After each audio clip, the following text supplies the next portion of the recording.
That was crazy. That was awesome. All I can say is, what a finale. What's up, YouTubers of the world? MegaGeekMixer here to give you guys my review on the season finale of Stargirl. Such a shame that it's come to this. Funny how this is only the first of two shows that are about to go away for a while, or at least this one's going away for a while. One is going away for good, that being Agents of S.H.I.E.L.D. But still, this one, Stargirl, the season finale, I loved it. This was great, and I love how they set up for season 2. They have all sorts of things they show for us going forward for season 2. But one of the big surprises came to me were two things. That was the supposable villain for next season and a supposable returned hero, which we'll get into here very soon. But first off, we gotta talk about the season finale. I loved how it went with the character arcs for most of these people and how it gave us a conclusion to them, at least for season 1 and what they were going through. Now, do I wish we could have had a little more to develop it for this conclusion? Yeah, I do, but let's face it, with 13 episodes and all, so much little you can do, and maybe you do wish they could have squeezed it in there a little more, but hey, if we can at least get it in a satisfying way, if a little bit of a satisfying way, it still works, because the character arcs for all these guys have been great, but I think the biggest one of all had to come from the main characters themselves, that being Stargirl and Pat and Stripes, aka Courtney and Pat, especially since the episode title is called Stars and Stripes, which is very much dedicated to Jeff Johns' book, which was dedicated to his sister, who unfortunately passed away, but we all know that, so let's not go into that. But let's also give a big shout out for them for putting out that mention of dedicating to Courtney Elizabeth John, being John's sister at the very end of this episode. True honor right there. No better way to do it than that. But also, with Courtney and Pat, it happened here at the beginning of the episode that had us a great moment. As we all know, Pat was under the control of Brainwave, but during that time, she was trying to help him fight it, which is good and also bad, mostly because those who were going to fight it could end up dying. But it still was great to see him fighting back against it when he was triggered by what Courtney said. Courtney admitting to him that he's her daughter. Yes, guys, that's what she said. In other words, yes, that is her father. Pat is her dad, and she is his daughter. That was a sweet moment right there. It was so beautiful. I was like, I can't believe she said it. Or who am I kidding? I know that's what she thought all this time. But to finally hear her say it was such a joy to watch, and it just brought happiness to my heart to be like, yes, I knew. I was so happy she said it. Something like that. I couldn't really put it into words. But also, the thing that really put the icing on the cake was at the end, when it was funny how it's Christmas at the end of this episode, and it was Christmas during the start of the first episode for season 1 of Stargirl. But that's not the point here. The point was that cool father-daughter moment where she gives him a present that was wrapped in the same paper wrap that was given to her by her original father. Her other father. I forgot his name. But he's a loser anyway. Either way, though, the present being a coffee mug saying the world's greatest dad. Oh my God, so beautiful. I loved it. I loved it. I loved it. That was beautiful, and that's no better way to end the great story arc between those two. Especially the final shot of those two sitting on the water tower of Blue Valley, which, by the way, was showing a little slight tiltingness when Stripes came up there and sat on it. But still, beautiful nonetheless. And now, having said all that, we gotta go into other characters. Like, first off, I want to talk about the irony between Yolanda and Rick, and the fact that before they started going after enemies of their own to face in the ISA, Yolanda was talking to Rick about don't kill, it's wrong and stuff. And this is where the irony sets in. First off, Rick, he finally gets his chance to go after Grundy. And I'll get into my thoughts here on Grundy here in a minute. And then you had Yolanda, who went over to try and stop the machine that Brainwave was on. Now here's where things got very interesting on Yolanda's side here. Where first off, after she was making her way, we see what looks like to be Henry. And I'm not gonna lie, even I thought that was Henry. And I'm like, I knew he wasn't dead yet. But then part of me was still saying like, though, it just feels so sudden and stuff. Especially with the way he was talking and stuff. I was like, okay, this is getting weird. It was kind of like saying, part of me knew something was off here, but part of me was happy to see him again. And yeah, Yolanda was thinking that too until he started talking that she ends up killing him. And it wasn't Henry at all. It was Brainwave. Somehow he was able to make himself look like his son. Man, I don't know how he did that, but considering telepathy, I don't really remember all the full extents of their powers, but I guess you can believe they can do that. But still, the mere fact they did that and the mere fact that it had me convinced pretty much was a very interesting twist right there. But here's the deal. In the end though, Yolanda kills him, but when it comes to Rick and Solomon Grundy going at it, he spares his life. Yes, he spared his life. See the irony there?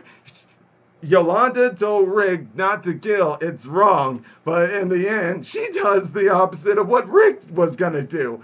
Oh, the irony right there. I wonder if this will lead into something going forward in season 2. But let's all be fair here. When it comes to Solomon Grundy, he's a zombie. He's an undead zombie, so really you couldn't kill him, could you? At least we don't really know with this Solomon Grundy, which by the way, finally getting a better look at him. And yeah, from the first shot, I didn't like it at first, but then other shots showed him and he looked better. So I think it was a matter of some of the camera shots that were shown to us of the CGI of Grundy. Some of them were good, some of them were bad, but in the majority sense of what they made for this Solomon Grundy, it works out pretty good.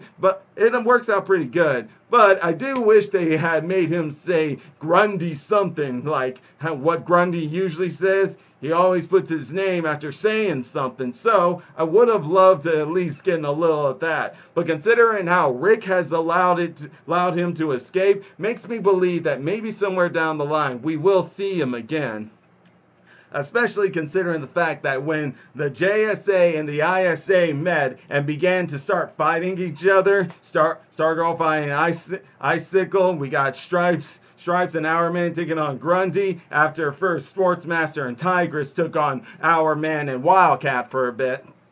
I would like to think we will probably see him later on down the line, because Shiva, during that entire battle, Shiv was able to escape, and yeah, she killed her father. I don't think any of us can be surprised about that. But here's the interesting thing. After it was all done, she went inside, I guess, the warehouse of the ISA and found a diamond that actually holds Ecliptor, or what.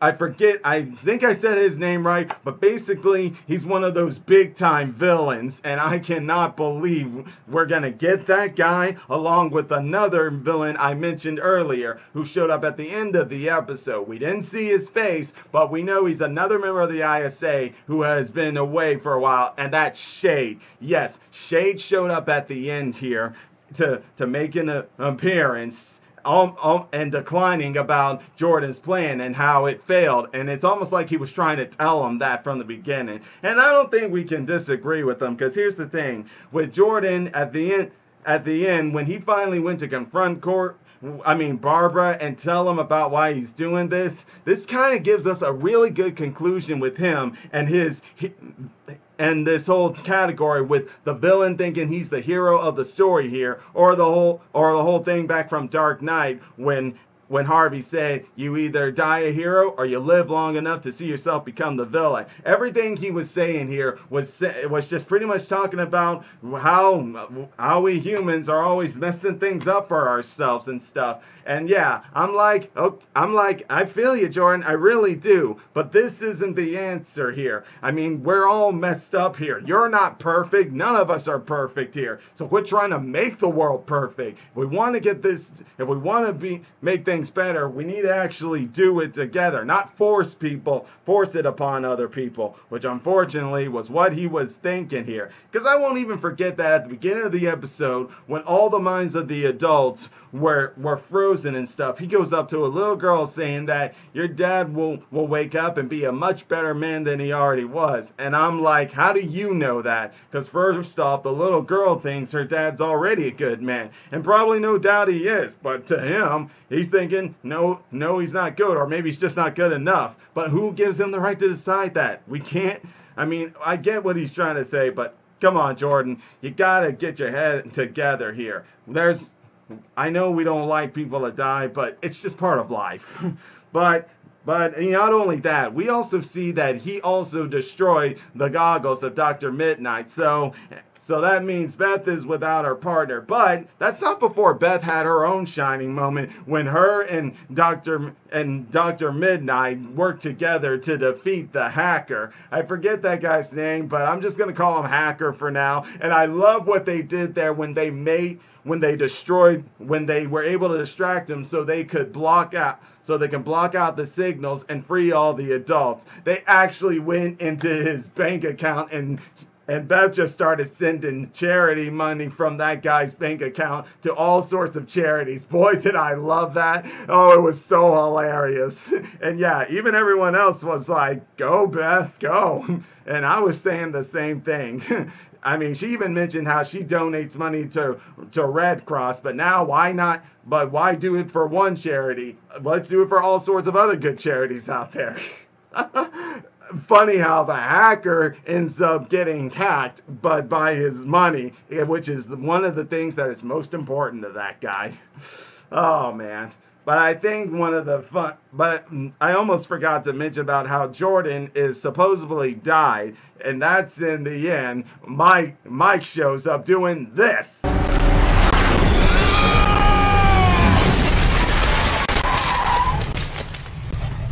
Does this mean I get to be in the JSA?